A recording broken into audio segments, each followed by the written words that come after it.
Hello all, welcome back to Sriramya's vlogs. ఎలా ఉన్నారండి అందరూ? బాగున్నారా? నేను బాగున్నాను. మీరందరూ కూడా బాగుండాలని కోరుకుంటున్నాను.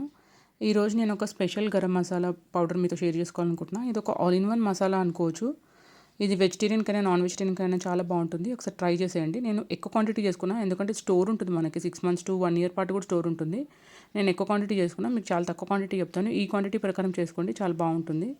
ముందు ధనియాలు 2 tablespoons వేసుకొని ఫ్రై చేసుకోండి, డ్రై రోస్ట్. చిన్న మంట మీద మెల్లగా చేసుకోండి, ఏది మాడిపోకుండా చూసుకోండి. తర్వాత మరాఠీ మొగ్గలు ఒక 2 వేసుకోండి. నెక్స్ట్ లవంగాలు 1 tablespoon వేసుకోండి. తర్వాత దాల్చిన 2 tablespoons వేసుకోండి.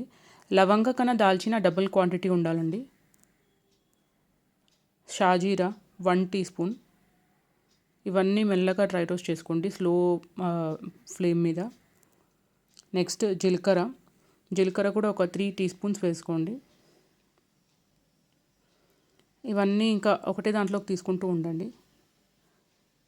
తర్వాత అనాస పువ్వులు ఒక 2 వేసుకోండి. నేను విరిగిపోయిన ముక్కలన్నీ దీంట్లో పౌడర్ కదా చేసేది అని దీంట్లో వేసేసాను. సో యాలకులు ఒక 10 తీసుకోండి. నెక్స్ట్ మిరియాలు ఒక 1/2 teaspoon తీసుకోండి. నెక్స్ట్ సోంపు ఒక 1/2 teaspoon తీసుకోండి.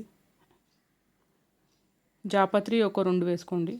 ఇవన్నీ పౌడర్ చేసేటివి కాబట్టి ఇవన్నీ ఇరిగిపోయిన ముక్కలు అలాంటివి ఉంటే దీంట్లో వేసేసుకోండి. మనకి ఎప్పుడైనా బిర్యానీ రైస్ కానీ బగారా రైస్ కానీ చేసినప్పుడు అప్పుడు అవి వేసుకోవచ్చు కదా. సో వాము 1 teaspoon. నెక్స్ట్ మెంతులు ఒక 1/2 teaspoon. అండ్ లాస్ట్లో బిర్యానీ ఆకులు ఒక 2-3 వేసుకోండి. ఇవన్నీ ఫ్రై చేసుకొని ఒక దాంట్లో ఒక ప్లేట్లో వేసుకోండి. అన్నీ కలిసేటట్టు ఒకసారి కలుపుకోండి.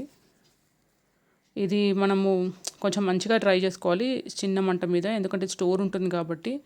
ఇది తప్పకుండా మనం డ్రై రోస్ట్ చేసుకోవాలి, లేకపోతే ఎండ ఉన్నట్టయితే ఎండలో పెట్టుకోండి ఒక డే మొత్తము. మంచి ఎండ తాకితే, ఎందుకంటే ఇది స్టోర్ ఉంటుంది కాబట్టి మనకి ఎన్ని రోజులైనా బాగుంటుంది. ఇలా చేసుకొని ఇంకా ఇది పౌడర్ చేసేయడమే. ఇంకా దీంతో మీరు వెజిటేరియన్ కానీ నాన్ వెజిటేరియన్ కానీ ఏదైనా బాగుంటుంది. ఒకసారి తప్పకుండా ట్రై చేయండి. ఇంకా ఇలా మీరు ఇంట్లో పౌడర్ చేసుకున్నట్లయితే ఇంకా బయట నుంచి కొనుక్కునే అవసరం ఉండదు మనకి. బయట తెచ్చుకునే పౌడర్ కన్నా ఈ పౌడర్ చాలా మంచి ఫ్లేవర్ ఇస్తుందండి. బయట పౌడర్ అంత ఫ్లేవర్ ఇచ్చినట్టు అనిపించదు నాకు. అందుకని కొంచెం ఓపిక తెచ్చుకొని ఒక్కసారి చేసి పెట్టుకున్నామంటే, ఇది చెప్పాను కదా, కొంచెం ఎక్కువ క్వాంటిటీ చేసుకుంటే మనకి 1 year కూడా ఉంటుంది. అంతే అండి ఈరోజుకి. Thank you all. మీకు కనుక నా వీడియోస్ నచ్చితే ప్లీజ్ సబ్స్క్రైబ్, పక్కనే ఉన్న బెల్ ఐకాన్ క్లిక్ చేయండి. అండ్ నోటిఫికేషన్స్లో ఆల్ అని క్లిక్ చేస్తే నేను వీడియో పెట్టగానే మీకు వెంటనే నోటిఫికేషన్ వచ్చేస్తుంది.